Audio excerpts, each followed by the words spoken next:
pessoas que estão aqui nos acompanhando. Boa tarde, gente. Bem melhor. Peço desculpa pelo atraso, mas nós estávamos tentando acomodar as pessoas que estão aguardando em um outro auditório. E a gente vai estar tentando, mas nós não esperávamos, temos que confessar, tantas pessoas assim, e para nós é uma enorme satisfação. Então eu queria primeiramente dar as boas-vindas a todas as pessoas que estão aqui, da nossa comunidade e de fora da nossa comunidade. Eu sou Sandra Goulart Almeida, sou reitora da Universidade Federal de Minas Gerais e para mim é uma enorme satisfação estar aqui hoje neste evento que começa o ciclo IAT 25 anos. IAT é o nosso Instituto de Estudos Transdisciplinares da nossa UFMG.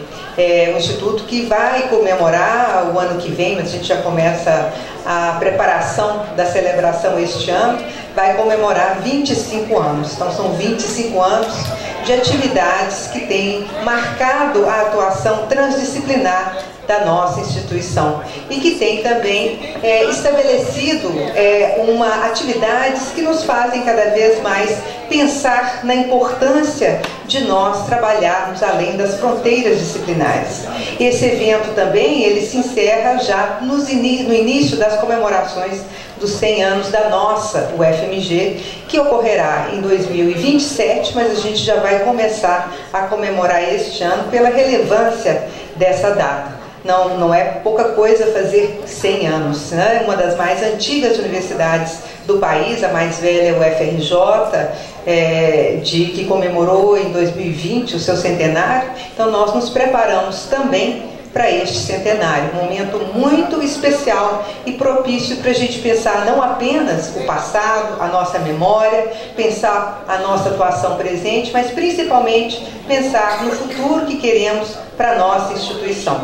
Eu gostaria primeiramente também de cumprimentar os nossos ex-diretores. Temos dois aqui, o professor Beirão, que foi o primeiro diretor do IAT.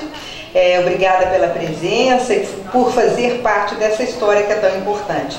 E também o professor Estevão, que antecedeu a professora Patrícia. Cumprimento também a professora Patrícia, que assumiu o IAT o ano passado e que tem sido responsável por essa comemoração. Esse instituto ele foi criado em 1999, estabelecido em 2000, um momento muito especial, quando se começava a falar muito dessas questões transdisciplinares. E ao longo desses anos, que nós temos percebido que isso se tornou cada vez mais relevante. Eu digo sempre que pensar o IAT, o papel do IAT é pensar não apenas o futuro da nossa instituição, mas o futuro da produção de conhecimento em um contexto mais amplo também. E nós sabemos que para atender às demandas da sociedade, para sermos uma instituição não apenas de qualidade, que somos, mas também relevante para a nossa sociedade, nosso país, nós não podemos simplesmente nos ater aos campos disciplinares. A transdisciplinariedade tem esse caráter de pensar em problemas complexos que demandam a articulação de várias disciplinas do conhecimento. Nós sabemos que esse é o futuro e o IAT nos ajuda nesse caminho, que é o caminho que a UFMG quer trilhar, mas também que várias outras universidades também o fazem. Eu queria agradecer a organização do evento de hoje, toda a equipe do IAT, professora Patrícia, e agradecer ao professor Christian Dunker, nosso parceiro, esteve conosco durante a pandemia, fizemos uma live também bastante concorrida no princípio da pandemia, e também o professor Gilson Iane, que é nosso professor aqui da UFMG. Muito obrigada por abrirem esse ciclo e por nos trazerem uma reflexão que é tão importante para nós, né? Pensar em ciência, né? Quais são os limites da ciência, como definimos o que é ciência.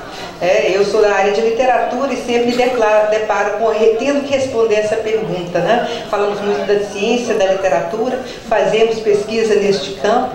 Então, em momentos em que trabalhamos com esse conceito de ciência, que nos cabe como instituição valorizar a ciência, a tecnologia, a produção de conhecimento, bem como os vários saberes, esse tema se torna muito relevante. É uma irresponsabilidade dizer que certos conhecimentos não são ciência. A gente tem que pensar muito nisso. Em tempos de negacionismo, a gente tem que fazer essa reflexão de maneira muito séria. Então agradeço ao Christian e também ao Gilson por estar conosco aqui hoje, fazendo essa importante reflexão e abrindo esse momento tão relevante para a nossa instituição e para o conhecimento, para a produção do conhecimento na nossa instituição, para a interação com outras formas de saberes, que a UFMG tem um respeito muito grande, é a única universidade que tem um notório saber, que valoriza os saberes, outros saberes, saberes tradicionais. Então, para nós, essa reflexão é muito importante para a nossa instituição e para pensar o futuro também, não apenas da sociedade, mas o futuro mesmo da humanidade, que faz parte também da nossa responsabilidade como instituição pública de ensino superior. Então, sem mais delongas, eu gostaria de agradecer mais uma vez a presença de todos vocês e desejar um excelente evento e convidar todos para participarem dos próximos ciclos. Muito obrigada.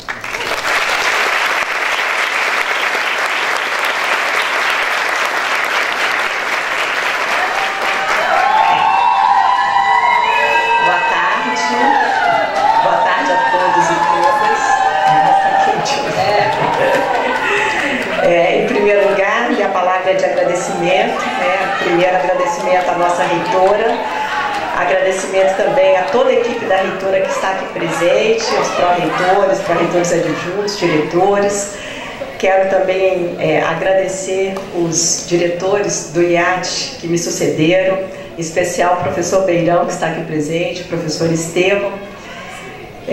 Mas também quero lembrar aqui a importância que teve o professor Ivan Domingues, o professor Alfredo Gontijo, o professor Carlos Antônio Leite Brandão, o professor Maurício Alves Loureiro, que são todos ex-diretores que me sucederam. Quero também dedicar uma palavra de agradecimento ao nosso ex-reitor, que é sempre reitor, né, Sandra sempre diz isso, Francisco César de Sá Barreto, que foi o grande idealizador do IAT, que hoje está comemorando em junho os seus 25 anos. Eu quero também fazer um agradecimento especial à equipe aguerrida de funcionários do IAT, Aretusa, Fábio, Jordana, Cid, Laia e Tatiana, sem os quais nada disso estaria acontecendo aqui hoje. Quero também agradecer os professores residentes do IAT, os professores catedráticos, os pesquisadores IDEAL que fazem a pesquisa do IAT acontecer, e aqui na pessoa do professor Armando, agradecer também o conselho diretor, que toda a nossa programação é feita de modo colegiado. Professor Armando, me agradeço também a sua presença. Quero especialmente também agradecer as duas diretoras da UBU que vieram, Florência e Elaine, porque eu acho importante essa parceria e eu espero que essa parceria possa continuar em outros eventos futuros. Bom, o tema dos 25 anos do IAT foi... Quero também, agradecer minha colega Rita, vice-diretora da Escola de Arquitetura, que faz parte da comissão de organização dos 25 anos do IAT. Quero agradecer também a Ana, presente aqui, diretora do Ministério da Saúde, que veio também, nossa professora da casa, que veio nos prestigiar, e a todos vocês que estão aqui e que estão tornando esse evento com essa proporção e essa magnitude. Bom, o tema dos 25 anos do IAT, que a comissão então propôs, do IAT 25 anos, pavimentando o futuro. A ideia do IAT, quando foi criada por esses professores visionários, que aqui o Beirão é um dos representantes, foi de criar um espaço muito especial na universidade de pesquisa de ponta, pesquisa avançada, de temas e questões que muitas vezes extrapolam o campo das próprias disciplinas. Tem o Gary Brewer, que Estevão cita, e eu gostaria de citá-lo também, no artigo sobre interdisciplinaridade. Ele fala que o mundo tem problemas, mas a universidade tem departamentos. Então, muitas vezes, os problemas, eles não cabem dentro de um departamento e precisam que sejam investigados, explorados por uma conjunção, uma confluência de saberes, não apenas o saber científico ele mesmo, mas também outros saberes. É isso que Sandra disse aqui, a universidade é pioneira, né, em acolher outros saberes que não propriamente, estritamente aquilo que é definido como saber científico. Então, o início do futuro, a grande questão é o que nós queremos no futuro, né? Que tipo de civilização, que tipo de sociedade nós queremos. E o IEAT, ele, enquanto lugar também da reflexão e do pensamento, ele tenta, de certa maneira, a partir da exploração e da investigação e da pesquisa nesses temas, que são temas que nos afetam diariamente, como problemas ambientais, como problema da desigualdade social, como problema da desinformação, como problema da saúde coletiva, são grandes problemas que envolveriam áreas distintas, né? Mas a questão maior que eu gostaria de trazer aqui, antes de iniciar, então, passar a palavra para os nossos dois grandes conferencistas, é o que a psicanálise tem a ver com o futuro, né? E o que a psicanálise tem a ver com a ciência e o que a psicanálise tem a ver, portanto, com o IEAT, né?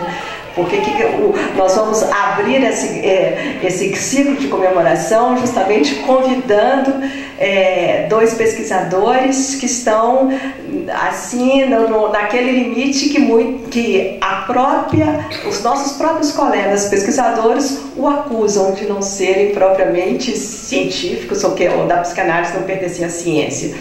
E eu, como além de diretora do IEAT, eu sou professora da filosofia da ciência, trabalho há muito tempo com o tema da cientificidade dos campos científicos, e eu posso dizer que os nossos dois maiores inimigos em termos ideológicos são, de um lado, o negacionismo científico, né, que todos aí concordamos. Por outro lado, o cientificismo. O cientificismo não é uma ciência, é uma filosofia. Uma pobre filosofia, uma má filosofia, que acha que a ciência vai responder todos os problemas da humanidade e, ao mesmo tempo, coloca na ciência algo que ela jamais é capaz de atingir. Então, eu gostaria aqui de evocar, por exemplo, né, um grande filósofo da ciência francês, Gaston Bachelard, que escreveu um livro, né, A Formação do Espírito Científico, a psicanálise do conhecimento objetivo. Então, eu estou convidando os nossos colegas a gente fazer uma espécie de psicanálise do conhecimento, da nossa objetividade, do nosso conhecimento objetivo, né? E o Bachelard disse, né, que a cultura científica, que a psicanálise serve à cultura científica nessa espécie de mobilização permanente, uma espécie de catarse intelectual que nós temos que submeter o nosso próprio saber e o nosso próprio conhecimento a uma espécie de catarse intelectual e, ao mesmo tempo, afetiva. A psicanálise traz o afeto, né? Porque esse estado de mobilização permanente nos permite substituir um conhecimento fechado, estático, num conhecimento aberto e dinâmico. Então, o Bachelard fala que a psicanálise do conhecimento objetivo nos permite essa espécie de dialetização das variáveis empíricas, dialetização das evidências, né? A história da ciência, a filosofia da ciência mostram que as evidências são passíveis de serem construídas de teorias científicas diversas. Então, a psicanálise e a psicanálise do conhecimento objetivo nos permite dar à razão razões para evoluir, dar à ciência razões para que a própria ciência evolua. É por isso que nós chamamos a psicanálise para pensar o futuro do saber e o futuro do conhecimento. Então, pensando aí no que os próprios autores dizem no seu livro, né, de uma maneira muito rica e interessante, quem que vai ocupar das nossas bobagens que nos fazem tanto sofrer? Será que a ciência propriamente dá conta das nossas bobagens, né? E o título também do livro é muito sugestivo, né? Ciência pouca é bobagem, porque a gente precisa de muita ciência. E muita ciência a ciência deve ser dita sempre no plural, das ciências. Não há uma ciência única, não há um método científico. A ideia de método científico é uma ficção. Não existe essa ideia de método científico. Há métodos científicos diferenciados, conforme as disciplinas. Então, esse ataque que a psicanálise sofreu por parte de uma pesquisadora, de uma divulgadora da ciência, ela parte de um desconhecimento completo do que seja a própria atividade da ciência. Porque pensar muitas vezes sobre a ciência é algo que não pertence mesmo à ciência, não. Pertence à filosofia. A filosofia que tem uma disciplina, essa que eu atuo, filosofia da ciência, que tem uma grande história de reflexão sobre a diversidade dos conhecimentos e sobre o que constitui a legitimidade dos saberes. Então, é nessa perspectiva, né, do que o meu filósofo favorito, né, também muito atacado, o Immanuel Kant, ele fala que por mais que a ciência avance, nós somos confrontados com uma espécie de experiência cosmológica, experiência planetária, experiência também subjetiva, experiência interna, que a ciência nunca é capaz de responder essas questões. Então, eu quero evocar o que esse filósofo alemão, ele nos permite pensar o que a gente poderia chamar de humildade epistêmica. Eu gostaria de chamar para os cientistas, né, e eu acho que a psicanálise tem esse poder de nos curar da nossa soberba, né? Então, é nesse sentido que eu gostaria de convidar o Christian Dunker e o meu colega Gilson Yanine. Gilson, a gente tem uma longa história de colaboração que começa quando éramos ainda quase estudantes, né, Gilson? E depois a gente foi por caminhos diferentes, mas nunca deixamos de dialogar. Mas uma das áreas que eu atuo é justamente a filosofia da mecânica quântica. A mecânica quântica, ela está muito distante, por exemplo, do método da medicina por evidências. Se nós formos aplicar a metodologia da medicina por evidência para a mecânica quântica, não teria física quântica. Aliás, como Lacan fala no seminário, a ciência é fruto de ousadia de ideias. Então, é nesse sentido desse futuro que nós queremos para a universidade, que nós queremos para o IEAD, né? E só para concluir essa breve fala, o Lévi-Strauss, ele, num texto sobre pensamento mítico e pensamento selvagem, ele faz referência a Niels Bohr, que é um dos pais da mecânica quântica, que, para resolver contradições da mecânica quântica, Niels Bohr ele convida os seus contemporâneos a voltar-se para os etnólogos e para os poetas. Ou seja, a ciência não pode se apartar da poesia, a ciência não pode se apartar de outros saberes e a ciência não pode se apartar da psicanálise. Então, nesse espírito que eu gostaria, então, primeiro de agradecer muito a presença do Christian Dunker, a presença do Gilson, por tornarem, né, por abrilhantarem, né, essa comemoração do ciclo IEAD 25 anos. Eu agradeço muito a reitora de estar presente. Eu vou convidar agora, então, a subir à mesa o professor Christian Dunker, professor de Psicologia da USP, e o professor Gilson Iannini, professor do Departamento de Psicologia aqui da FAFISH, da UFMG. Muito obrigada.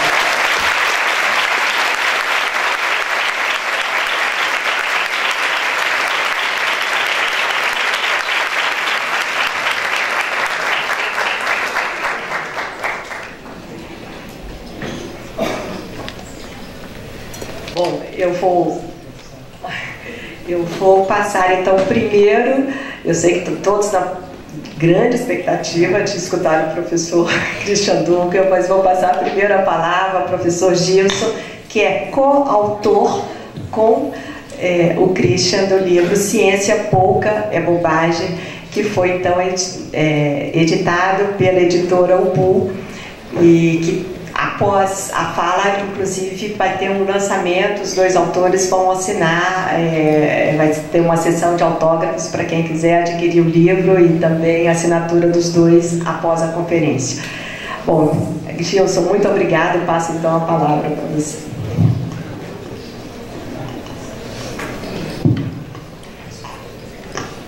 Então, uma boa tarde a todos e todas. É uma alegria, uma honra enorme estar aqui. Agradeço imensamente a nossa reitora, Sandra Goulart, por essa chance de estar aqui, ao convite de minha amiga e colega de tantos anos, Patrícia Kawark, ao querido amigo Christian, né, que a gente trabalha já há algumas décadas, as editoras da UBU, que fizeram a mágica de transformar esse texto que a gente construiu em 4 meses num livro, né? As autoridades todas que estão presentes aqui, aos alunos, colegas e amigos. Eu estou com uma tarefa em glória, né? Porque é uma honra enorme estar aqui, uma alegria enorme estar aqui, mas eu me sinto assim meio coadjuvante, né? Então a minha ideia é meio de preparar o campo, de passar a bola, colocar a bola na marca do pênalti para o Cris fazer o gol.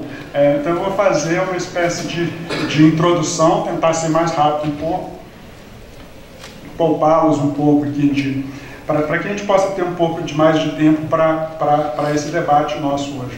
Agradeço imensamente essa introdução muito carinhosa e tocante mesmo que Patrícia fez, num tempo tão difícil que a gente vive. Eu gostaria de começar com uma confissão, uma lembrança que eu tive hoje. Eu sou uma criança criada na UFMG, né? Meu pai era professor da Letras, quando a Letras era lá na Carangola, e eu lembro de brincar nas rampas, enquanto ele vinha entregar diário de classe, essas coisas assim. Então já tem muitos anos de universidade, é uma alegria estar aqui, uma honra que possa estar aqui. E eu espero que a universidade, que às vezes é um lugar de debates, às vezes acirradíssimos, que a gente possa ter essa chance de brincar, de curtir, de ter esses momentos alegres dentro da universidade. Começo com 2 epígrafes: não creio em bruxas, mas que elas existem. E o enigma dos antigos egípcios é enigmático até para os antigos egípcios, né? Então, o Estatuto de cientificidade da psicanálise é tão antigo quanto a própria psicanálise. Freud inventou o termo psicanálise em 1896. Nesse mesmo ano, o Krafft Ebing, 1896, no mesmo ano, não tinha nem um ano de nascido, engatinhava ainda, né? O Krafft Ebing fala que a psicanálise era um conto de fadas científico. Eu sou doido para colocar isso de epígrafe em algum livro, porque eu acho isso lindo, maravilhoso, eu acho um grande elogio. Mas, ou seja, desde que ela nasce, ela já começa a ser interrogada exatamente por esse estatuto de ciência. Desde então, 1996 para cá, Freud morreu muitas vezes, né? A gente já foi convidado para os funerais de Freud diversas vezes, mas como diz o Christian, uma frase que eu copiei e tornei minha, Freud, ele morreu, mas passa bem, né? Estilo Pasteur, né? A forma mais padrão assim, da crítica a reivindicação de cientificidade da psicanálise, tem a seguinte frase: cara, eu ganho, coroa, você perde, né? Que é uma frase do Havelock Ellis, né? Que dá mais ou menos o tom de que foi a crítica vienense, que depois vai desembocar em Popper, né? Quanto vamos dizer assim, a impossibilidade de falsear, de refutar as proposições psicanalíticas e as interpretações e construções. O engraçado é que Freud, ele respondeu a essa crítica antecipadamente, em 1936, num texto que chama Construções na Análise. Né? O Freud, então, essa crítica não era só a crítica de um autor, era um ambiente, era uma atmosfera que respirava essa discussão e que dizia mais ou menos isso, né? Se der cara, eu ganho, se der coroa, você perde, ou seja, a interpretação analítica está sempre certa, né? E o Freud faz um texto inteiro para dizer não é bem assim. Ele fala assim, olha, a gente não aceita nem o não do paciente e nem o sim, né? Como índice de correção de uma interpretação ou de uma construção.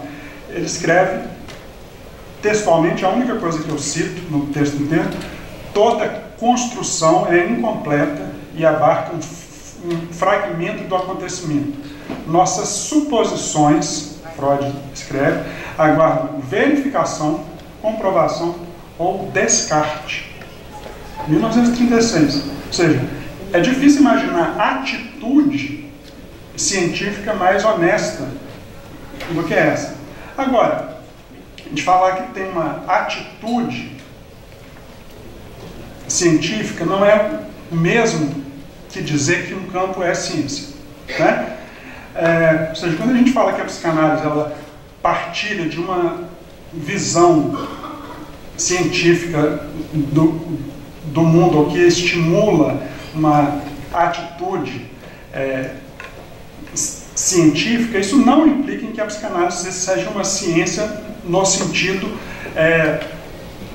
vamos dizer assim, mais popularmente aceito do que a ciência. A professora Patrícia acabou de nos dizer uma coisa que a gente insiste muito, que não existe a ciência, mas há ciências, né?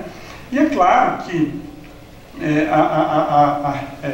as psicanálises, né, que talvez a gente pudesse colocar no plural, porque também tem suas variantes, né, ela também não é apenas uma ciência, ou não atende a todos os requisitos de algumas das ciências, vamos dizer assim, que fornecem os modelos mais, vamos dizer, mais bem aceitos do que vem a ser ciência, né? Agora, a gente, mal comparando, e aproveitando aqui algumas pessoas que estão aqui, a gente fica pensando assim, a gente não se pergunta se a arquitetura é uma ciência. Isso é uma questão que não tem sentido, né? Ela é mais ou menos a mesma coisa, serve para a psicanálise. É claro que uma boa parte da psicanálise funciona como uma ciência, é o ponto que a gente vai discutir, mas ela não é toda a ciência. Em primeiro lugar, a clínica não é, por definição, né? Clínica é uma arte. O momento clínico, do tratamento clínico é uma outra coisa. Mas o que torna triste a gente ter que fazer esse debate às vezes é o profundo desconhecimento que muitos dos críticos da psicanálise têm, em primeiro lugar, do que é um debate consequente em ciência, ou seja, do debate epistemológico sério, né, com toda a sua história. Eu vou contar 2 ou 3 pontos aqui disso, mas especialmente um desconhecimento que vai assim de uma ignorância, às vezes até uma desonestidade, do que é a própria psicanálise. Ou seja, a psicanálise não se resume aos textos de Freud, aos textos de Lacan, obviamente não, né? A psicanálise é um campo de conhecimento e de prática que andou e anda o tempo todo. É só ver as teses que a gente faz aqui, as dissertações de mestrado, teses no Brasil inteiro, em vários lugares que estão discutindo coisas que estão muito longe das coisas que Freud ou Lacan estabeleceram lá, e que, assim, muitas vezes as críticas caricaturais que a gente vê nesses blogs de divulgação e em alguns livros que se tornaram best-seller, batem num espantalho que não existe.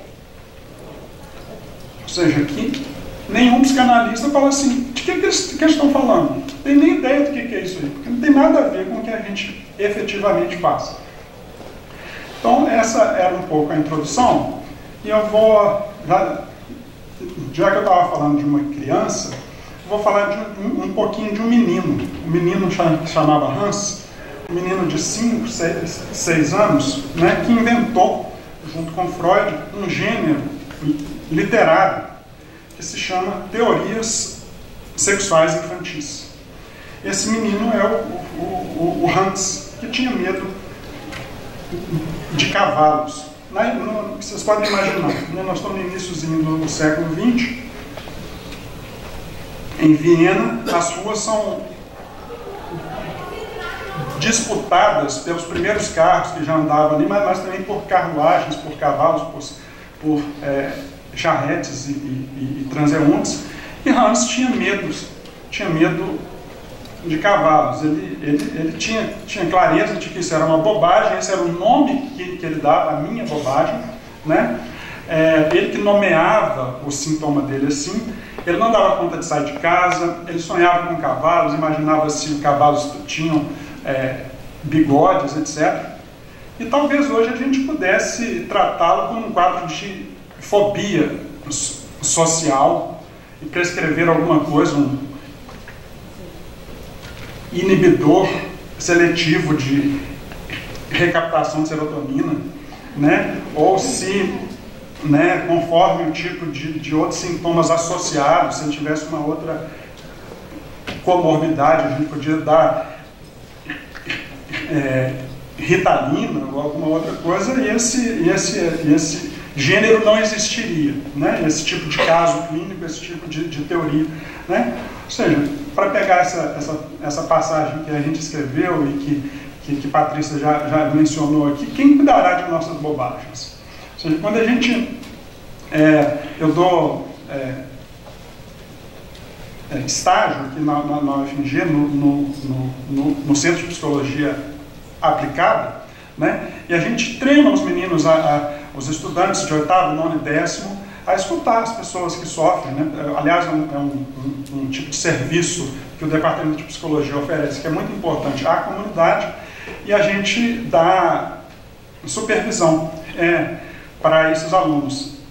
E muitas vezes o que a gente escuta é a pessoa chega e fala assim, os pacientes chegam e falam assim, olha, o que eu vou falar é uma bobagem, né? Isso é uma besteira, mas eu sinto falta porque meu pai não disse tal coisa, a minha namorada isso, o meu filho aquilo. Eu sei que isso é uma bobagem, mas eu sofro com isso, né? Eu sei que isso não cabe num manual, né? Que isso não cabe num DSM, que isso não pode ser descrito, vamos dizer assim, como um tipo de sintoma de inadaptação, qualquer coisa dessa, porque é uma bobagem, mas eu sofro por causa disso.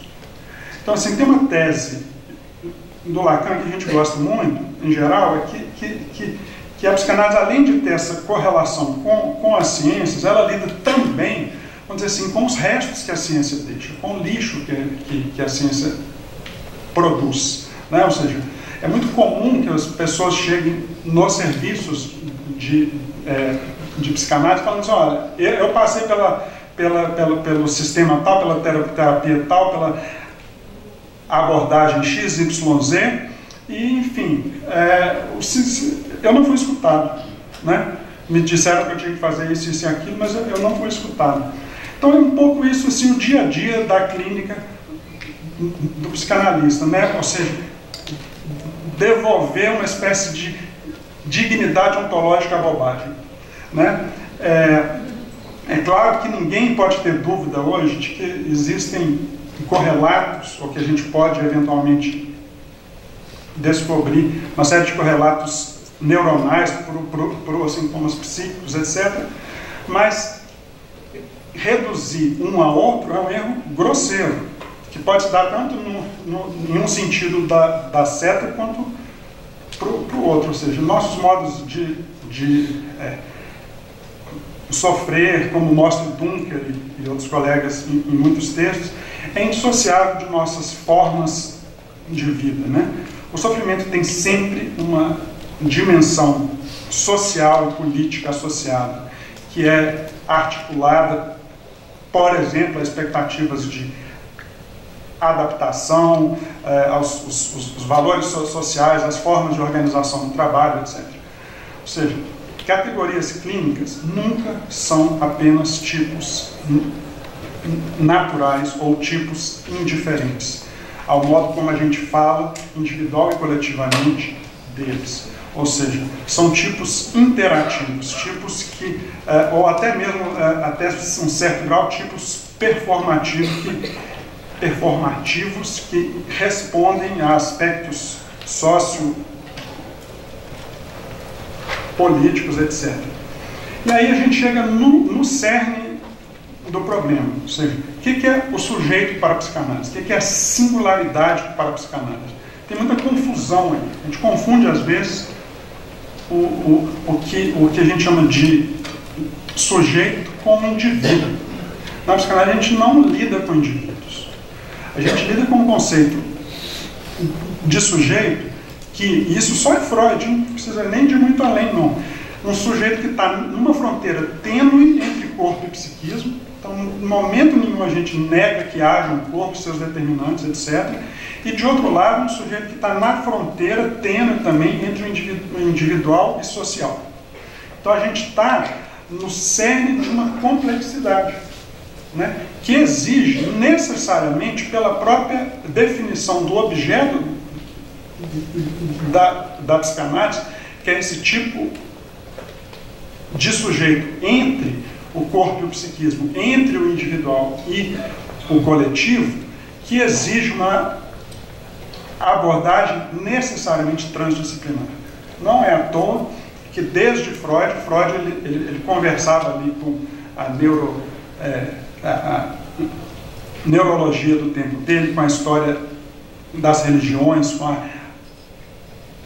arqueologia e com outras disciplinas do tempo dele. O Lacan amplia esse debate, desloca esse debate para outro campo e faz conversas. Eu não estou dizendo que com sucesso ou sem sucesso, mas que faz uma série de debates com a linguística, a antropologia, as matemáticas, a etologia e assim vai, né? E a coisa não parou aí. Pensar nas redes de colaboração que o grupo do Christian faz, né? Com várias áreas de conhecimento, análise de discurso, com teoria social, etc. Alguns colegas estão aqui, os grupos que eu trabalho, que tem gente da linguística cognitiva, que tem gente da inteligência artificial, engenharia de sistemas e várias outras coisas. Ou seja, a gente está trabalhando com objetos complexos e lida com transdisciplinaridade o tempo todo. A conversa nossa com arte, literatura, é diária, com estudos queer, com teoria crítica racial, é diária, né? Então, assim, é claro que esse tipo de posição peculiar que o sujeito da psicanálise tem de estar, né, nesses entres, né, e, portanto, a transdisciplinaridade que é implicada aí, isso também acaba que se traduz, em boa parte, nas infindáveis controvérsias que muitas vezes a gente entra, que muitas vezes as tentativas de conversar com a matemática, com a linguística, com o que for, são insuficientes, nem sempre dão certo, e assim vai, faz parte, né? E muitas vezes essas críticas, né, são produtivas, criteriosas, elas fazem que a gente avance tanto um campo quanto o outro, mas às vezes essas críticas não passam de bobagens, né? Então, assim, não tem muito sentido a gente escreveu um livro para rebater as ilações de Orsi e Pasternak, que foram suficientemente respondidas pelos comediantes, pelo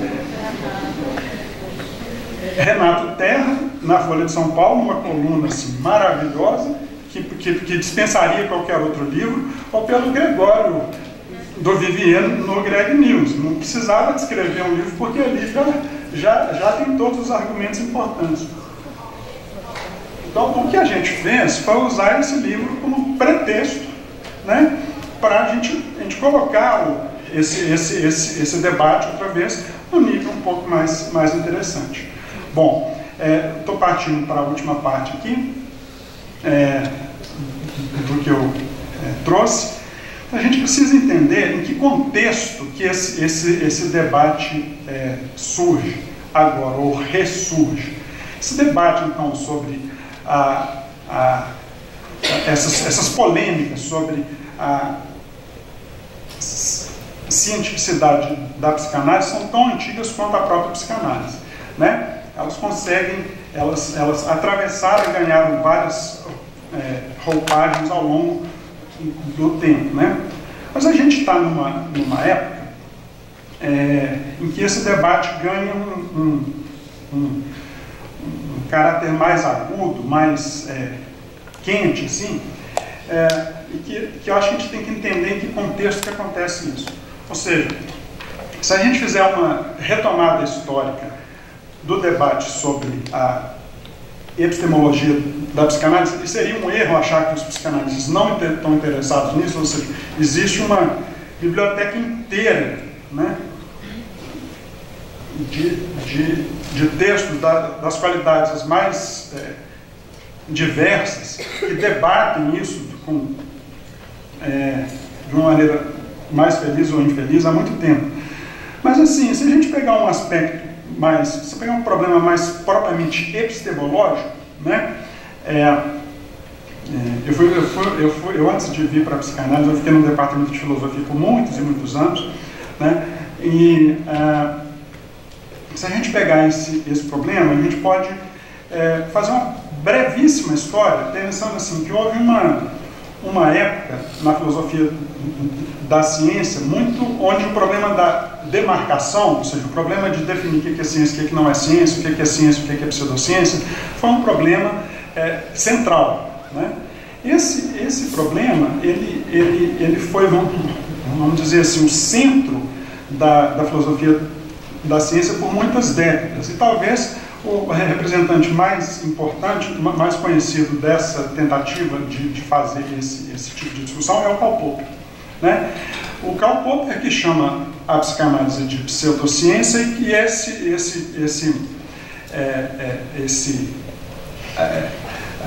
essa nomeação cola como um adesivo, assim, né, na psicanálise, que é difícil de desprender.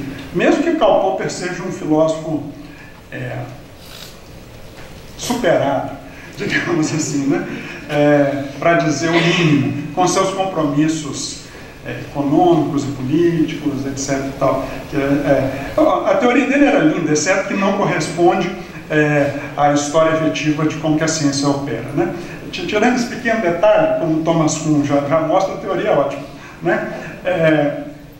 Mas tem um debate que é muito interessante, se a gente pegar em termos bem assim, esquemáticos, o Karl Popper propõe um modelo normativo de que é ciência. Então, tem uma teoria da ciência que diz como que a ciência deve ser. E esse modelo é basicamente que as hipóteses de uma ciência base, elas precisam ser falseáveis ou refutáveis, né? Mas isso, vamos dizer assim, então ele toma essa atitude, ele assume uma posição em que a filosofia é uma espécie de tribunal que julga a cientificidade dos outros campos. Tem toda uma crítica e um debate que ocorre ao lado disso, que talvez o nome mais importante e conhecido, que vocês todos sabem, é o Thomas Kuhn, que vai dizer assim, bom, essa teoria é linda, mas ela não corresponde ao modo efetivo como a história das ciências ocorreu. Então ele faz análise lá de Galileu, de Newton, de vários outros autores, e propõe uma outra escola que, em vez de normativa, é mais descritiva. Por que eu estou falando isso? Ou seja, eles tinham critérios intencionais com esse, de como que define o que é ciência e o que não é ciência, radicalmente distintos. Mas do ponto de vista extensional, ou seja, do ponto de vista de quais são as ciências e quais são as pseudociências, eles tinham um acordo enorme. Então, assim, se eles discordavam quanto a quais os critérios definem o que é ciência e o que não é ciência, eles concordavam enormemente em quais são as ciências e quais são as pseudociências. E quais são as pseudociências que todo mundo entra em acordo fácil? Criacionismo, astrologia, a fotografia Kirlian, radiestesia, ufologia, a teoria dos antepassados astronautas, etc.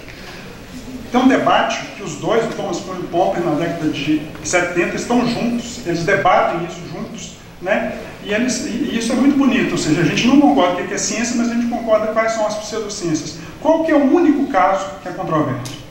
O único é a psicanálise.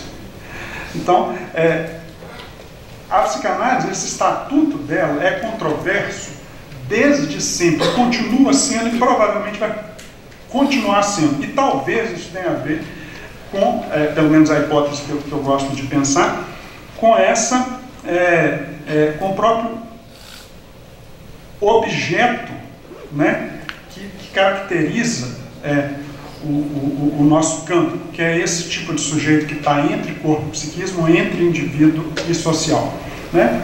Ou seja, bom, mas esse debate sobre, estou concluindo, esse debate sobre a demarcação, ele cai para um segundo plano. Depois de um certo tempo, ele passa a não ser, vamos dizer assim, o principal ponto de interesse dos filósofos da ciência após esse auge, que foi essa discussão Popper e Kuhn. E o tema da pseudociência fica num segundo plano, né? Porque a filosofia da ciência vai ter uma outra história, um lado vai mais para uma conversa com a psicologia cognitiva e outro tipo de problema, discutindo outro tipo de discussão, né, sobre a fundamentação do conhecimento, etc. E vai ter uma migração de problemas epistemológicos para problemas de psicologia da mente, etc. Ao mesmo tempo explode toda uma discussão sobre as epistemologias locais, então as epistemologias feministas, epistemologias do armário, as epistemologias do sul e assim vai, né? E, então esse tema das pseudociências ele passa para um segundo plano na agenda dos filósofos da ciência por muito tempo, até que surge, né, há cerca de mais ou menos uns 20 anos atrás, né, essa importância toda do tema do negacionismo, né? Ou seja, com o avanço enorme do negacionismo, especialmente em dois âmbitos, que é o negacionismo sobre as vacinas. Eu gosto de brincar que quem tem a minha idade acha estranho alguém não se vacinar, porque todo mundo se vacinava quando a gente era criança, né? E quando a gente conversa com pessoas jovens, hoje as pessoas ficam em dúvida, né? Mas a gente era acostumado com uma ideia de a cobertura vacinal no Brasil, ela era perto de 100%, era um negócio enorme, hoje em dia não é mais. E no mundo inteiro isso, né? Talvez os mais jovens não tenham muita clareza de como é que mudou isso, né? Mas então, aparece esse problema e aparece o problema do papel antropogênico no aquecimento global, né? Esses dois temas ressuscitam o problema da pseudociência, né? Então o tema da pseudociência ele passa a ser importante uma outra vez, porque justamente em tempos de negacionismo, né, a gente distingue o que é ciência e o que não é, porque muitas vezes esses negacionistas se apoiam em algum tipo de alegação de que isso é ciência ou de que isso é uma evidência qualquer, né? Então você pode estar conversando ontem com um colega do departamento de filosofia, né, sobre criacionismo, né? Então o aparecimento de um barco enorme na Turquia é a prova de que acharam a Arca de Noé, então logo criacionismo é verdadeiro, né? Ou seja, então assim, evidência a gente encontra, Ernesto, né? Claro. Então, enfim, esse que é o debate, vamos dizer assim, o contexto onde esse tema da pseudociência reaparece. Então, para concluir mesmo o ponto aqui, o ponto raramente, quando falam que a psicanálise é uma pseudociência, o debate que está em jogo é um debate epistemológico. A gente tem que ter clareza absoluta sobre isso. Em geral, esse debate é travestido de um debate epistemológico, mas ele é um debate de outra natureza. A gente está diante de um campo, né, o campo da saúde psi, que movimenta milhares de dólares, que tem a ver com prestígio, que tem a ver com um lugar na universidade, que tem a ver com a possibilidade de estar junto, de participar de políticas públicas, de tomadas de decisão. E é claro que talvez o que incomode para muita gente é um fato que foi muito curioso na pandemia, que nessa pandemia que a gente acabou de passar, né, a gente viu um episódio muito intrigante, no mínimo, que foi todas, sem exceção, escolas, instituições, associações psicanalíticas apoiaram clarissimamente todas as medidas propostas por cientistas, né, vacinação, uso de máscaras, etc., né, essa que é a pseudociência, né, ao passo que as associações médicas, né, mais próximas, vamos dizer assim, de um modelo médico, né, que a gente imagina assim, né, ao contrário, muitas vezes ficaram em cima do muro ou, né, claramente ficaram, vamos dizer assim, no mínimo, tolerantes com negacionismos de diversos tipos. Esse fato empírico incomoda a muita gente. E talvez mostre alguma coisa muito interessante sobre o que é a posição da psicanálise nesse debate. Bom, acho que tem várias outras coisas para falar, mas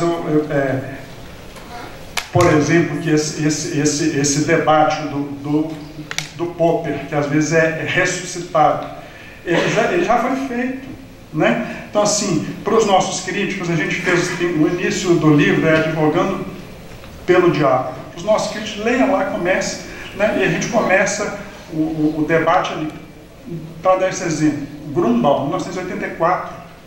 1984, tem 20 anos, tem 40 anos, olha que ruim de matemática aqui, né? Foi parar na psicanálise.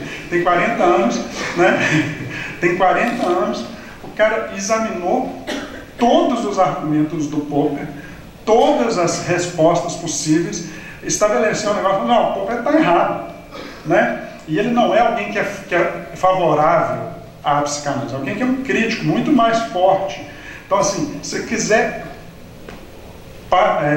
partir de um ponto mais alto para estabelecer esse debate, inclui lá o Grunbaum, inclui lá depois o debate que o Sherwin faz nos próximos 20 anos, né, sobre inclusive a ideia de provas extraclínicas dos achados psicanalíticos, etc. Ou seja, tem uma longa história ali, e eu acho que a nossa ideia é mesmo de propor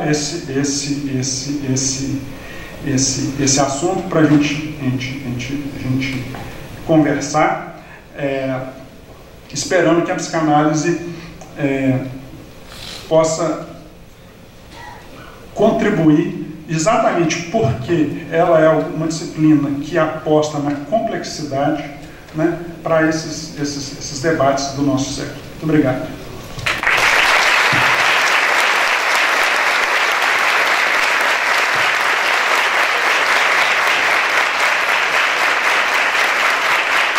Obrigada, Gilson.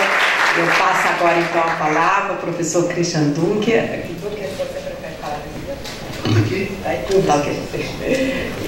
Para que ele possa então proferir sua fala. Muito obrigada. Oi, gente. Eu queria agradecer muito, né, a oportunidade da gente estar aqui hoje. E raras foram as vezes em que eu falei em algum lugar e fui precedido por alguém que citou Gaston Bachelard e o papel da psicanálise, em especial a arqueologia das ciências nos anos 20. Realmente, Patrícia, a gente queria muito que você tivesse feito também, teve a introdução do nosso livro, né? E achei sensacional tuas colocações, assim como da reitora Sandra, né? Acho que estamos num momento muito importante e acho que o nosso livro pode ser também uma contribuição para a gente se recolocar a questão da ciência, a distribuição dos saberes, em termos também de Brasil, América Latina, né? A gente está aqui no Instituto de Estudos Transdisciplinares, né? A gente tem uma instituição parecida na USP, chama IEA, né? E eu acho que esses centros eles estão ganhando cada vez mais importância em função de podemos debater isso, de um fracasso relativo de uma grande ideia, né? Uma ideia que surge aí nos anos 90, ela ganha força nos anos 2000, com a chegada da linguagem digital, com a globalização, com a unificação pela primeira vez, né, na história assim, dos bípedes sem pena, de um saber que pode então circular entre todas as línguas, em todas as comunidades, e obviamente isso ia impor então uma formação, uma educação, uma orientação científica transdisciplinar, né?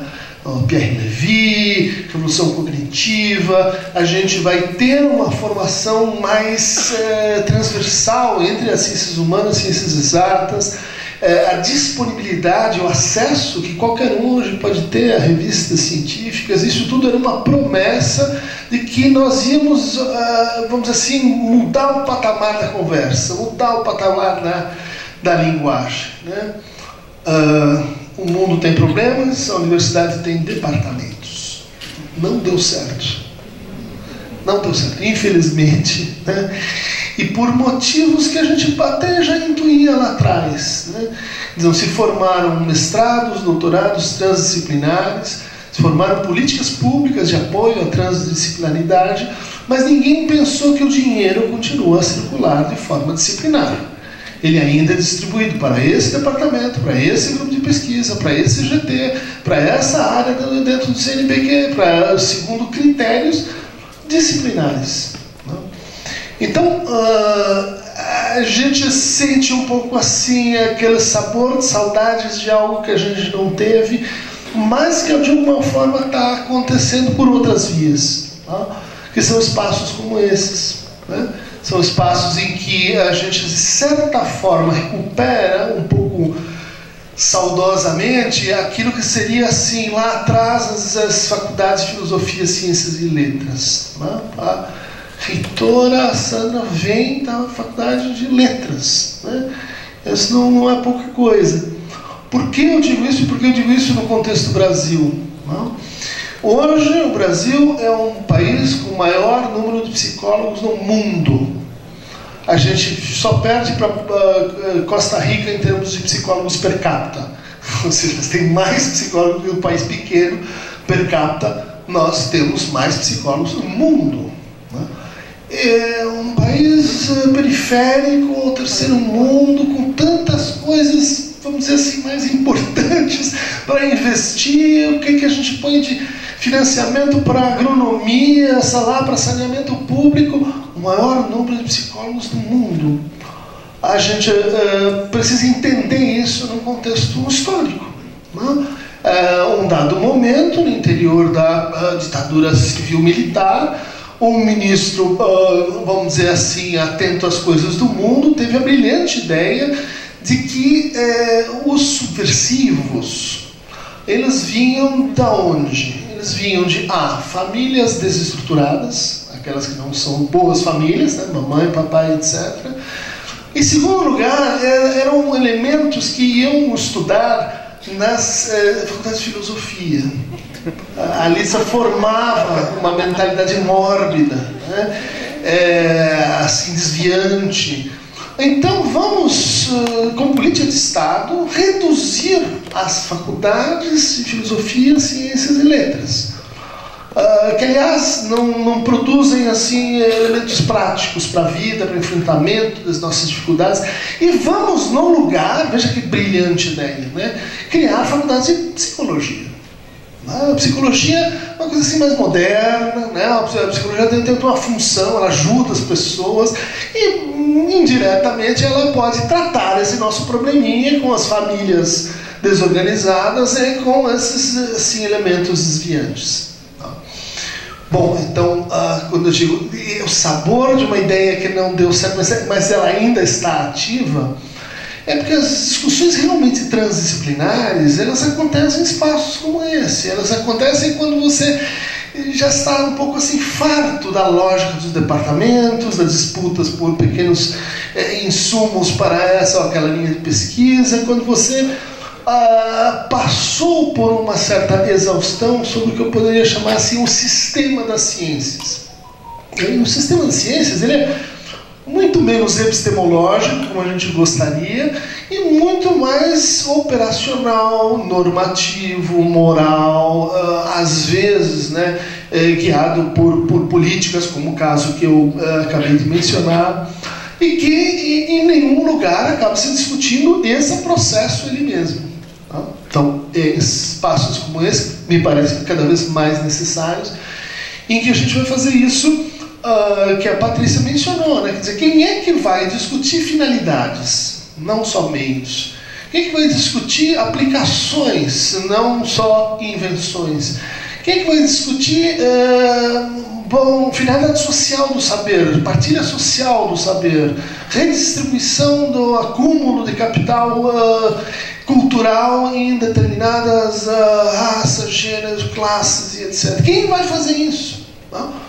Uma vez que isso é uma tarefa transversal, isso é uma tarefa transdisciplinar, né? Quer dizer, claro, vai acontecer ali nos departamentos, nos nichos, mas a verdadeira discussão tem que acontecer no fundo e em cenários que a gente não tem ainda muito claro como vão ser, e acredito que a gente está experimentando indo nessa direção, né?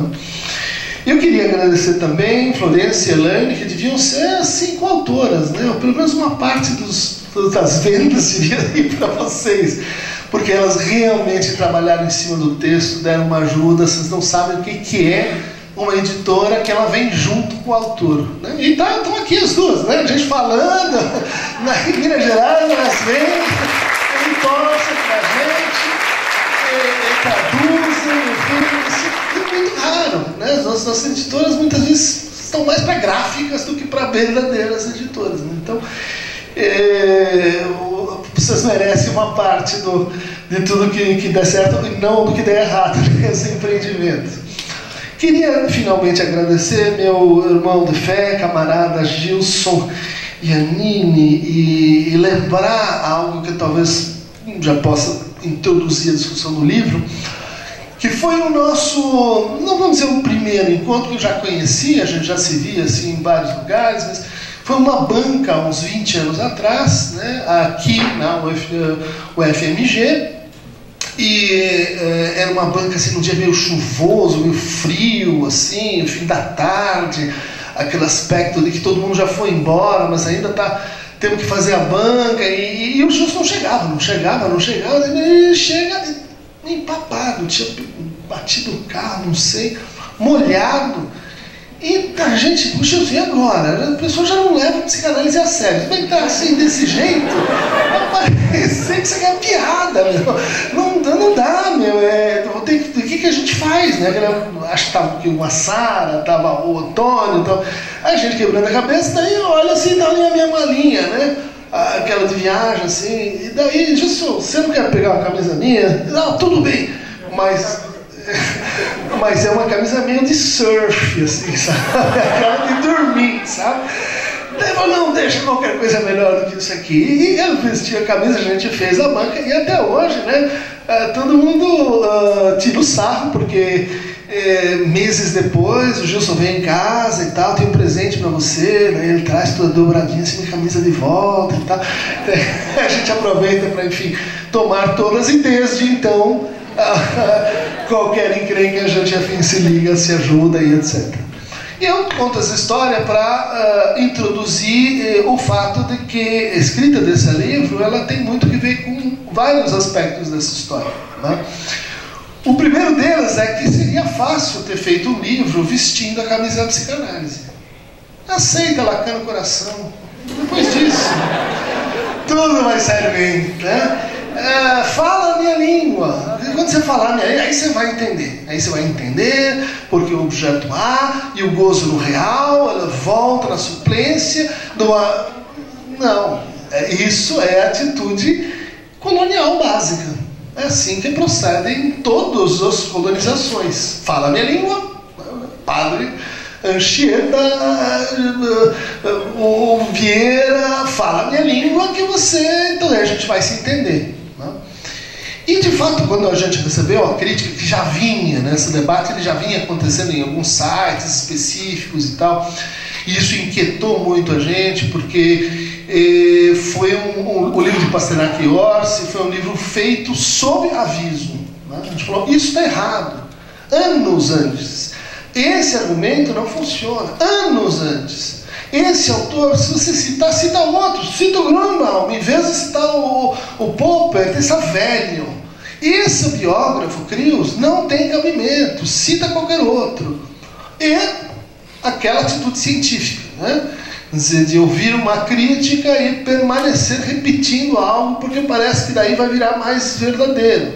Científica quer dizer não científica, né? Então, a ideia, em vez de responder dizendo a psicanálise tem a sua epistemologia própria, o seu objeto próprio, métodos que, bom, você pode criticar, mas que remetem a um padrão próprio de epistemologia e critérios próprios de validação, etc., que é chamada assim, uma resposta endogâmica, né? Uma resposta dentro do condomínio. A gente está aqui, a gente tem o nosso território, a gente tem aí coisas estabelecidas, e a gente podia usar a nossa linguagem e o nosso campo para nos justificarmos e argumentar que assim, nos nossos termos somos ciência ou não somos, etc. Mas a brincadeira que se origina na tal banca em que passamos frio juntos vamos tirar a nossa camisa? Né? Hoje Palmeiras, Atlético, Cruzeiro não. Vamos tentar fazer um negócio que é assim, realmente nos colocarmos no ponto de vista do outro, né? Ou seja, metodologicamente assumir em toda a extensão que isso está sendo dito, isso está sendo criticado, porque há alguma razão para tanto, e a gente já tem que, dentro dessa racionalidade, ter uma resposta que vale a pena e que nos interessa e que seja minimamente persuasiva, né? Então a ideia é, vamos passar frio juntos, né? Quer dizer, não tem um quentinho do condomínio, vamos sair do condomínio e tentar falar essa linguagem. A gente talvez tropeçou aqui e ali, mas era o esforço, era o objetivo, né?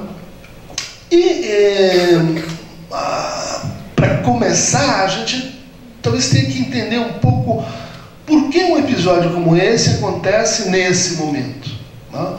No momento em que a gente está saindo de uma pandemia, em que a gente teve vamos dizer assim, um papel muito expressivo do debate sobre o que é ciência, o que não é ciência.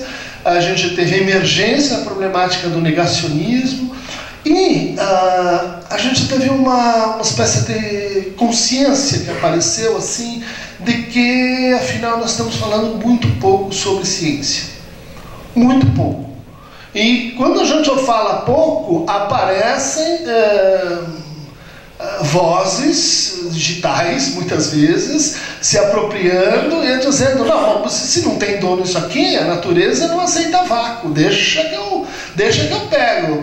E começo a, venha para a psicanálise, que você vai emagrecer 20 quilos, venha para a psicanálise, que você vai... E a gente olhando para isso, Jesus alado, não vai, isso aqui não vai dar certo. Mas nós não temos essa força normativa para dizer, isso não é psicanálise. Isso faz tempo, né? Não dá muito certo. Só que isso estava acontecendo com a gente, mas isso estava acontecendo com a física, com a biologia, estava acontecendo com a nutrição, quer dizer, é uma nova configuração que a gente está enfrentando. Né? E por isso velhos problemas, eles se atualizam nessa nova configuração, essa nova distribuição do que são os saberes, no fundo legítimos e nos quais a gente vale a pena depositar uma autoridade. Tá? Quer dizer, a linguagem digital ela criou uma crise de autoridade em relação ao saber. Né? Muito sinteticamente, o saber ele tinha uma estrutura na sua distribuição, né, iníqua, né, não equitativa, mas vertical. É como a gente brinca, a pós-graduação é o que sobrou da Idade Média. Você tem o seu... Se você não agradar aquela pessoa, tem uma banca que vai te mandar para o inferno, eles têm o imprimatur na mão, e o pobre, que as coitadas, está na mão. Isso é medieval, né? Onde que relações desse tipo ainda já na pós-graduação, né? Vai lá, você encontra pirâmides, né? Farol em cima, e os remando embaixo, né? Não é bom isso, né? Mas, bem ou mal, vertical, né? Iniciação científica, mestrado, doutorado, pós-doc, associado, titular, emérito e etc. Né? E assim vai para a distribuição de dinheiro, para a distribuição de cargos e etc. Só que isso não vale para a linguagem digital. Na linguagem digital, se o tio Cris tem 400 mil falando que sim, é sim. E ela pode não ter feito nada, não ser da área, não ter nenhum conhecimento. Ou seja, o saber ela tem uma estrutura horizontal. Né? Ela se distribui, a lógica de reconhecimento do saber é horizontal. Para o bem e para o mal. Porque a gente vai dizer assim, olha só que legal, porque tem um monte de pessoas que estavam cancelados historicamente, que não participaram de debate algum e que agora podem dizer, podem participar, podem opinar política e epistemicamente. Tudo bem, só que esse tipo de autoridade ela não passa para cá e esse tipo de autoridade não passa para cá. A gente tem como dois mundos, duas cosmovisões trabalhando em paralelo e iniciando uma espécie de atrito voraz entre um e outro. Né? Quem é que vai resolver isso? Chama o VAR? Qual? A AIA? Né? O Tribunal Mundial do Saber ainda não tem.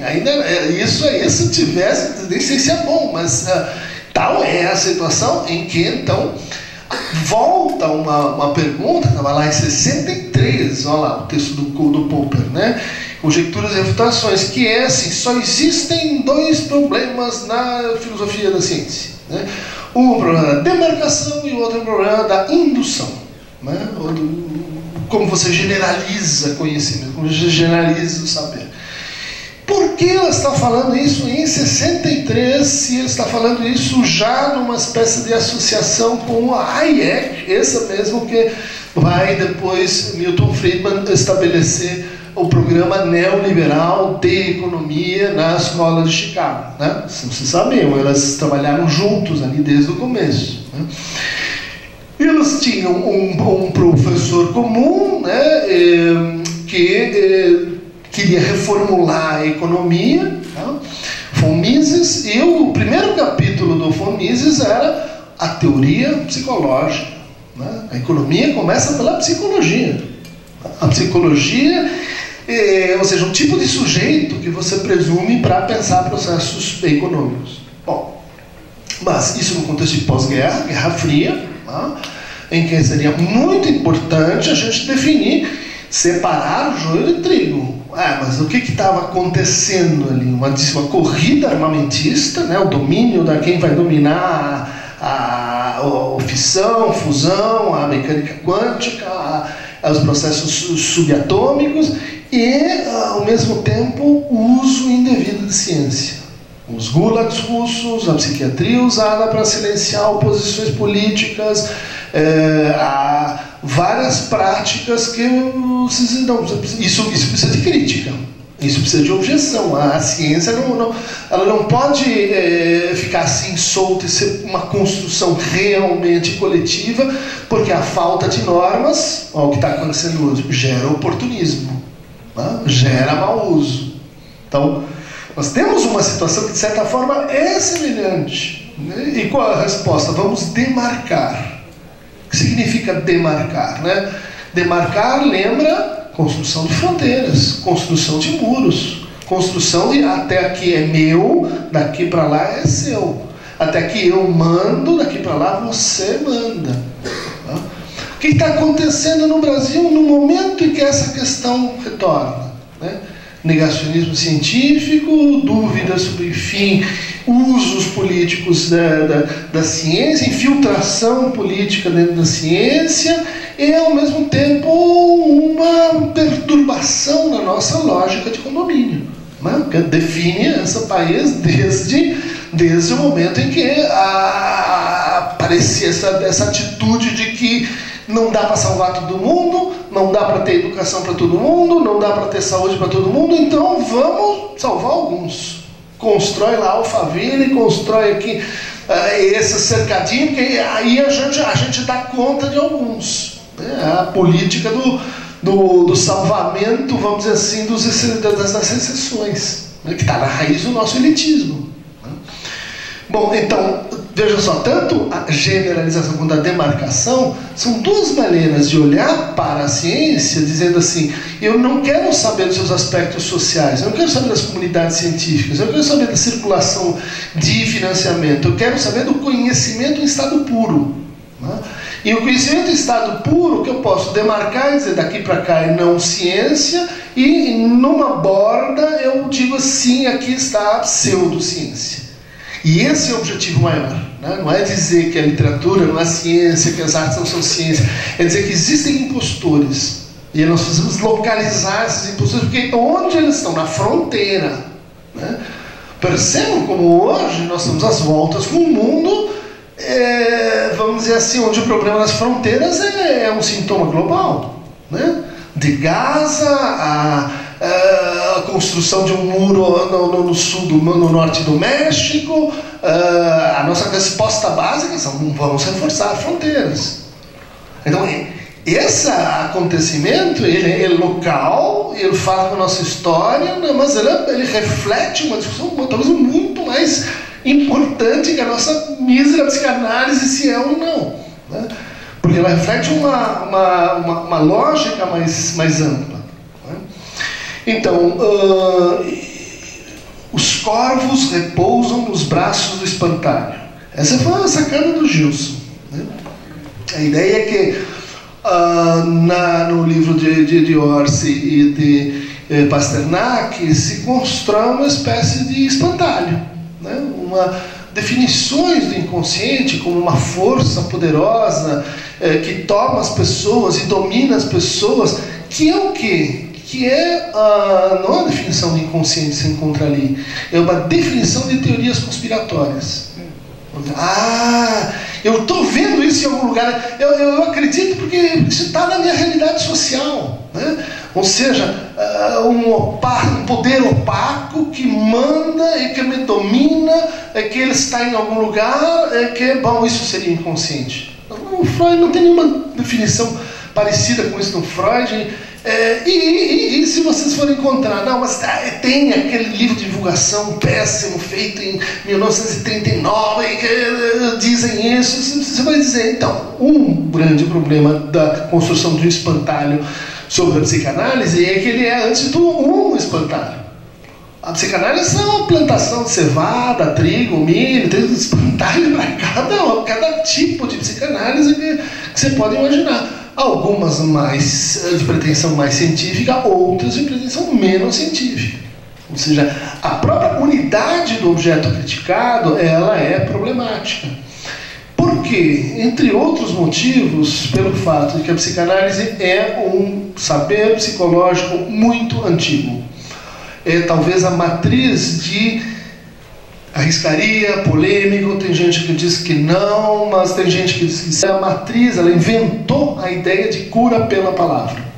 Antes disso você tinha educação pela palavra, você tinha orientação moral, espiritual, né, feita pelos religiosos, você tinha retórica, mas você não tinha esse formato de que a gente sofre e a gente falando com o outro, recuperando nossa história numa relação que replica elementos do conflito dessa história, consigo reverter sintomas.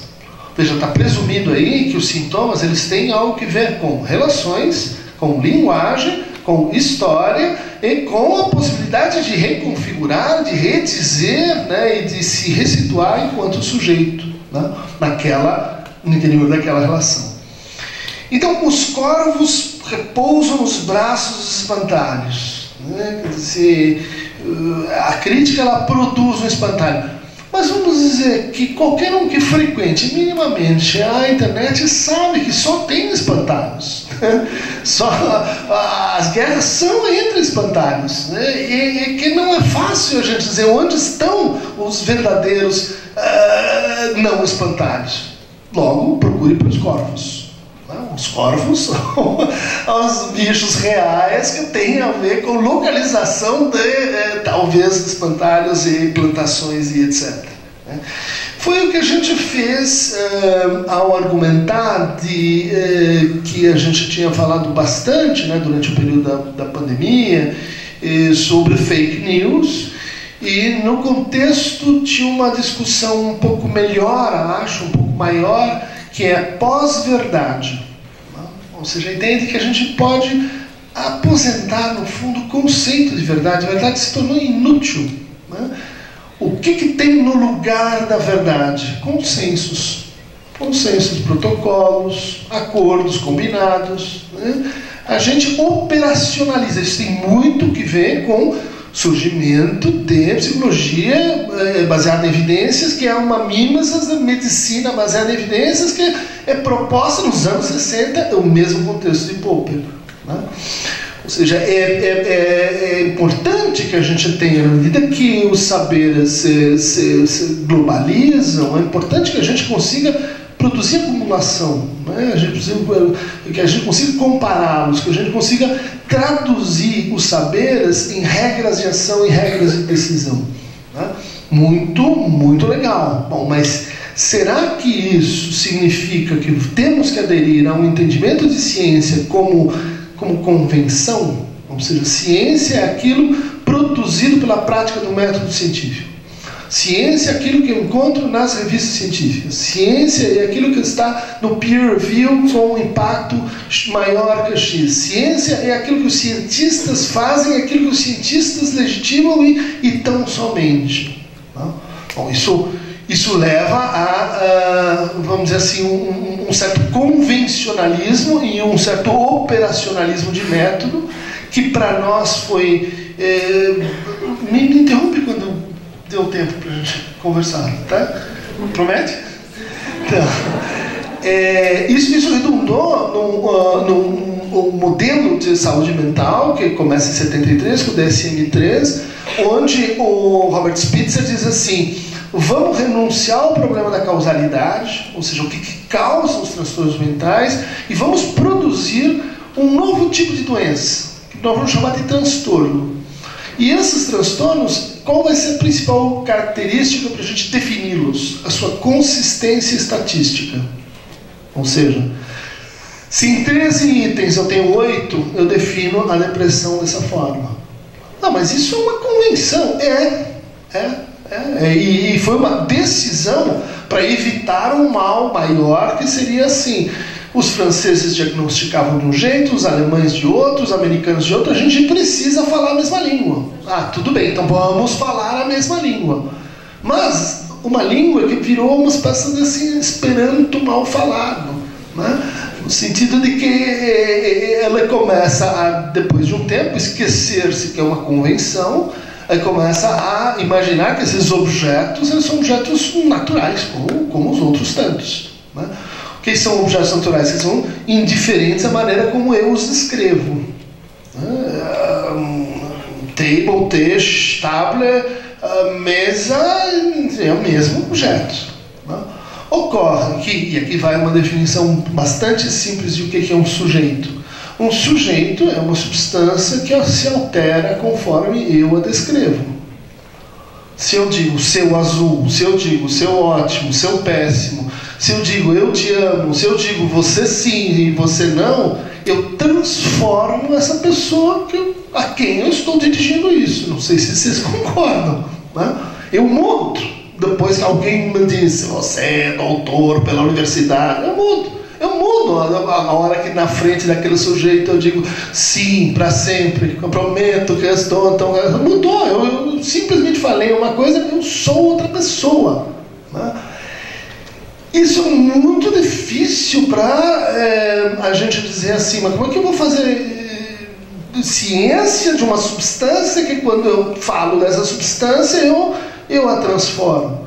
Tem jeito, mas a gente vai ter que olhar para a linguagem, né? A gente vai ter que olhar para o comportamento, mas também para a linguagem. A gente vai ter que entender como funcionam os processos simbólicos. A gente vai ter que entender que nesse caso talvez não nos interesse tanto, né? Ou tão somente pessoas tipo Gilson, conhece? Pessoas alike Patrícia, né? Pessoas que são como essas outras pessoas.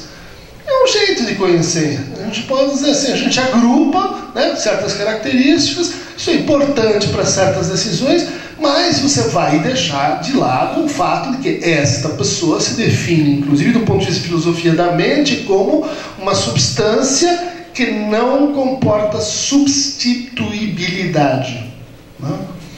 E eu não posso dizer para a reitora Sandra, reitora, eu não posso ir naquela conferência, então por favor eu vou pedir para a senhora ir lá e você dar a conferência sendo eu. Como assim? Você tem que ir lá fazer. Não, mas a gente pode substituir, são trocas simbólicas, então você vai lá e faz como não dá. Essa é a segunda característica do sujeito, que a gente tem que respeitar, né? E que aprende a duras penas, e que talvez tenha que ver com, sei lá, apego, primeiras relações e etc, né? Dito isso, avançando na exposição do livro, a gente enfrentou uma controvérsia global de colapso de um certo entendimento de sujeito, né? Que é basicamente algo que a gente já suspeitava, já tinha, assim, sismógrafos estavam apontando que temos problemas nessa área. Porque, teoria econômica, você tem uma conjectura de que o sujeito vai agir de acordo com seus interesses, né? Agir racional com relação a fins. Se você está diante de um saber, se você está persuadido de que as coisas são assim, então você age assado, certo? Não certo, né?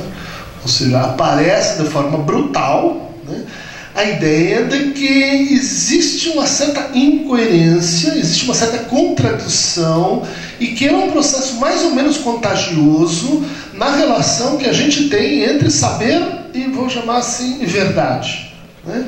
Entre o que a gente sabe e a maneira como a gente age, né?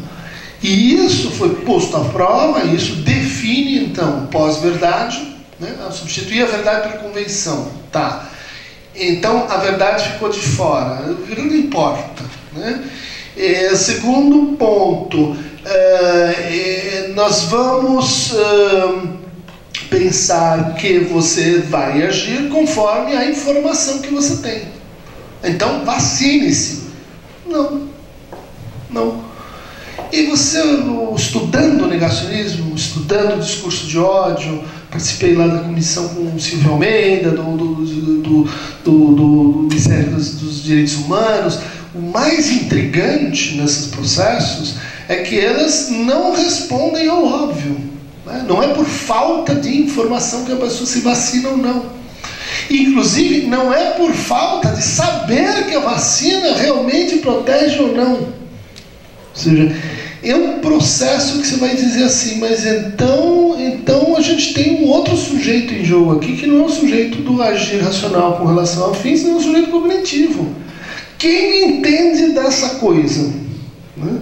Quem ficou 100 anos dizendo que existe um outro sujeito, que ela aparece na sombra, na borda, ele se mostra nas negações, nas contradições, olharam em volta, a psicanálise, olha só, a psicanálise estava falando isso antes, chama a psicanálise. Foi um momento espantoso para a gente aqui no Brasil, psicanálise lutando a favor da vacina, da ciência, do progresso, da civilização, como vocês quiserem, e daí aparece um editorial da revista Lancet. Revista Lancet, tipo Science, Nature, Lancet. Se Gilson e eu publicamos um artigo na vida na revista Lancet, eu penduro minha chuteira, nunca mais escrevo nada, né? É tipo assim, UEFA Champions League, Copa do Mundo da ciência, né? Inclusive, né, são revistas que aí sim você vai dizer, ó, a força normativa dessas revistas muito grande, cada vez maior, porque o consenso que elas articulam e convergem é cada vez maior também. Quanto custa para publicar um artigo, um paper nessas revistas? Alguém quer chutar? $20, fora as revisões, fora o inglês que tem que ser aquilo que é recomendado, fora, quer dizer, este modelo de ciência é o que vai fazer com nós que jogamos na segunda divisão e temos nossos craques, né? Vai significar uma exclusão de todos os saberes, né? Não há só nós que não tem pujança para participar do sistema, né? Então, os saberes indígenas, os saberes tradicionais, os saberes orientais, os saberes que não têm forma de método, todo mundo vai para fora, né?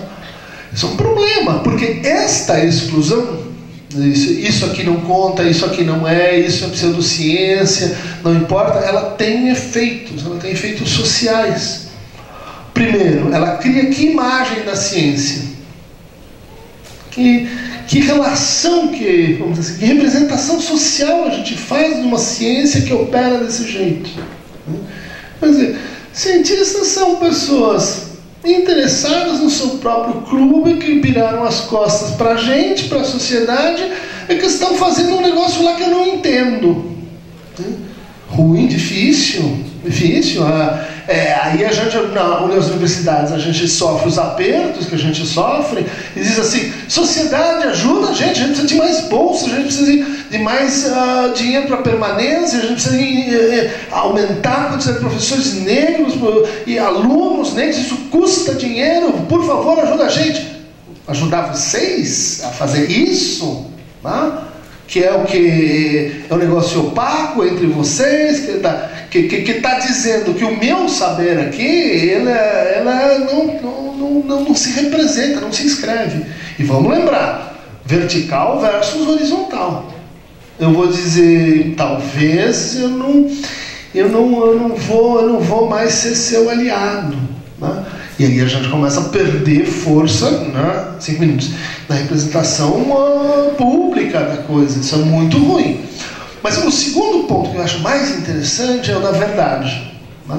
Ou seja, a verdade não importa, pós-verdade, né? Vence a convenção mais popular, né? Vence a norma mais eficaz, né? Nesse caso aqui que a gente está discutindo, é a norma feita numa importação, me parece muito ruim, né, da medicina baseada em evidências para a psicologia baseada em evidências. né? Como se mesmos princípios, mesmos métodos, mesmos parâmetros, a gente pode aplicar assim sem reservas, né? Não dá para comprar isso, né? E placebo? Quem vai ser um psicoterapeuta placebo, né? Vai ficar lá, então, que nem um lacaniano, parado em silêncio. Não, essa não é. Ele está fazendo uma coisa, ela está ficando parado em silêncio. Ele vai falar bobagens. Eu conheço vários. Que bobagem atrás de bobagem, anos a fio. Não, ele vai ficar conversando sobre futebol. Eu adorava falar de futebol. Meu analista falou: para, Cris, não enche mais o saco. Se o Palmeiras vier aqui mais uma vez, eu corto a sessão. O que seria um psicoterapeuta placebo, né? Um ator falando sobre o quê e por quanto tempo? É muito difícil você pegar e aplicar. Princípio ativo. Qual é o princípio ativo da psicoterapia? É porque é mais velho, porque é mais moço, porque fala bobagem, porque é simpático, empático. Será que tem um princípio ativo? Serotonina, gilsonina. É aquele princípio ativo que cura.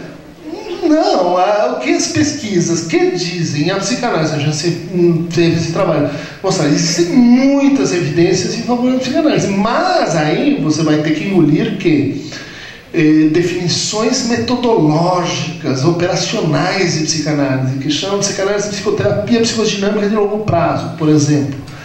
Mínimo 53 sessões com interpretações, carefully thinking, pensando na resistência e na transferência, uma definição de um parágrafo do que é psicanálise. Eu passo a vida tentando, pelo menos em 6 volumes, e um parágrafo falando que a psicanálise é isso, né? Bom, com esse tipo de definição larga, laça, que a gente diz, não faria assim, a psicanálise mostra evidências contundentes, seguidas e acumuladas de eficácia e eficiência.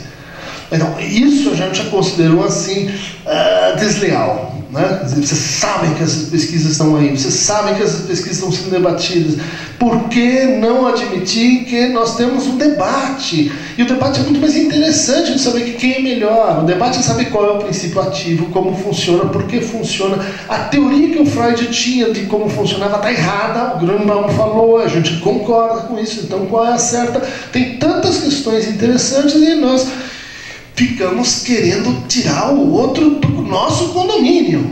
Isso aí é um problema amplo, né, geral e para o Brasil como um todo. Para terminar, a verdade, né, quer dizer, o que acontece com essa convocação que a psicanálise volta para o páreo, a gente precisa escutar vocês, e sempre em colaboração com a antropologia, com a linguística, com a história, com a linguística. A psicanálise nunca viveu no castelo encantado, falando só com si mesma, mas tem gente que gosta de fazer isso. Tem razão. E aí precisa ver que lado do corpo você está, né? Mas a questão é que o que a psicanálise vai dar ouvidos é a uma experiência do sujeito com a relação entre verdade e saber que é pré-moderna, que é anterior a Descartes, né? E nisso ela se associa com saberes tradicionais, com saberes orientais, com outros saberes. E só nesse ponto. Tem outros pontos onde a diferença é radical. Mas nesse ponto o que acontece? Dizem os antigos, até Descartes, o seguinte: quando você enuncia uma verdade sobre si, você se transforma. Você é outro. E existe um preço a pagar para que você possa dizer a verdade sobre si. Verdade sobre si, verdade sobre o seu desejo, sobre o seu destino. É mais próximo da veredicção do que da verdade sobre a natureza essencial da movimentação da alma. Ocorre que essa pujança da verdade, a gente pode dizer assim, é a pujança ética da verdade. É a ideia de que tem saber, tem conhecimento, tem ciência, mas tem ética junto. Ou seja, a verdade tem valência ética. Isso, minha cara kantiana, eu sei que você não gostou do que eu falei, mas admita, assim, ponha em consideração que talvez possa haver assim, uma parte da nossa civilização que ainda responde à pré-modernidade, né? Ou seja, onde metafísica e ciência mais ou menos se confundem, tem uma zona de sobreposição, não é assim uma hierarquia nem um englobamento, né? Quer dizer, eu acho que é essa a ideia que faz chamar a psicanálise para o debate aqui, hoje, no Brasil, em termos de saúde mental, de que existem possibilidades de enunciação da verdade pelo sujeito que transformam o sujeito e que a gente não deve ignorar isso. É só isso. É só não excluir isso que está muito bom. Não precisa tornar isso assim a fonte primeira, né, de todos os saberes. É isso.